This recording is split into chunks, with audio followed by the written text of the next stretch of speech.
Hello and welcome to the John Ark Show. Today's episode is called Temporary Poverty Can Double Your Money. Before we begin, I want to encourage you to subscribe to our channel for free.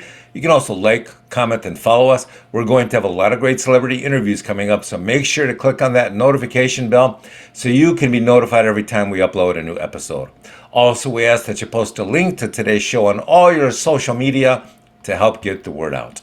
Now, let's get started. So let me ask you a question. Where do you think real strength and real wealth are most often created? Is it most often created by people who've always had everything?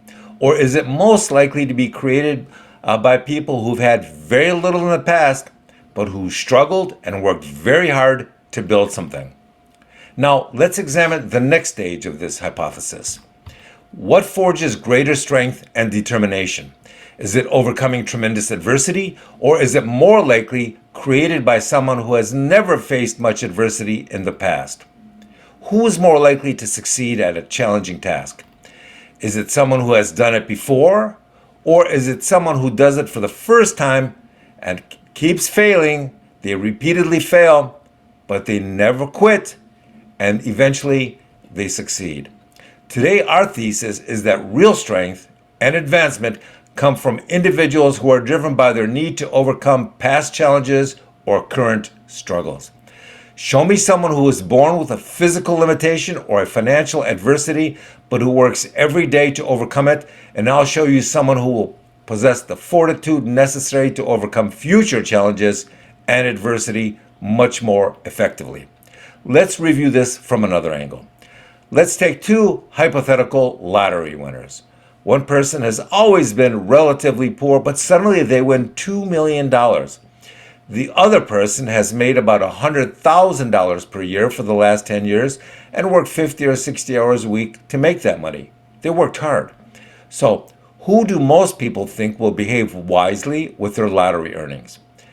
The person who never had much money, or the person who has worked hard for every dime they've ever made?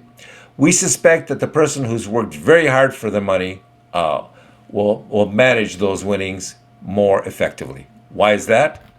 Because a strong work ethic usually means a healthy respect for how difficult it is to make money. And if you realize how difficult it is to make money, then you'll probably spend it more wisely. The problem with people who've always been poor is that they get so excited by their lottery winnings that they suddenly start spending it like crazy. They're irresponsible with the money. And guess what? The money's gone in a few years. So our thesis is that overcoming adversity is what makes you advance towards your goals, and the greater your adversity is, the stronger you'll become when you work to overcome it. The person who goes to the gym 3 or 4 times a week and tries to improve their strength and their cardio will make incremental progress over time and get healthier and stronger. But the person who tries to look healthier or stronger with cosmetic surgery or makeup or all that other nonsense, well, over time, their situation just gets worse. Their strength diminishes and their willpower weakens over time. Let me give you a classic example. Francis Ngannou is a Cameroonian professional MMA fighter. He competes in the heavyweight division of the UFC, where he is the current champion. He suffered extreme poverty throughout the early stage of his life. As a child, he used to work in the sand mines of Cameroon to earn food money. He would be shoveling sand all day long, day after day. Now, if you don't think that's super difficult, then go outside and try shoveling some sand in your backyard for just an hour and see how difficult that is to do for a grown adult. Now imagine how difficult that kind of work was for a 10-year-old. And imagine what it feels like as a 10-year-old to know that if you don't do this, you don't eat. And if you don't eat, you starve.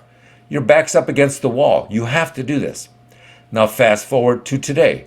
Anyone who sees Francis or watches his fights on YouTube or on the UFC can immediately see that he's one of the strongest and most powerful figures in the UFC. And all of that strength came from his desire to be big and strong and a great fighter. Most importantly, he wanted to eat. He needed to eat every day. That's where that kind of desire comes from. This is why overcoming adversity and poverty can make people much stronger than avoiding those everyday challenges.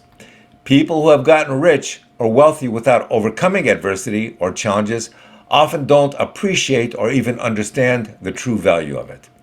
If they do, it's just dumb luck, and it leaves them without the skills or fortitude they need to continue succeeding or the discipline it takes to move forward. Hard work is good. Easy work is just a path to weakness. Adversity is good. Easy is just the shortcut that diminishes you and makes you less likely to continue and succeed over time. So, how does poverty make you stronger? It does it by giving you a tremendous respect for adversity. Adversity is like the door you have to walk through to achieve what you need. The more capable you are at that, then the more capable you will be at doing things again in the future. And that's where real strength and discipline come from. The real cure to poverty is to have the discipline and the fortitude to work harder than anyone else. Good luck, and thank you for watching. I want to encourage you to subscribe to our channel for free. You can also like, comment, and follow us. We're going to have a lot of great celebrity interviews coming up, so make sure to click on that notification bell so you can be notified every time we upload a new episode. Also, check for our new shows on YouTube and spread the word. Thank you once again, and we'll see you soon. Bye-bye.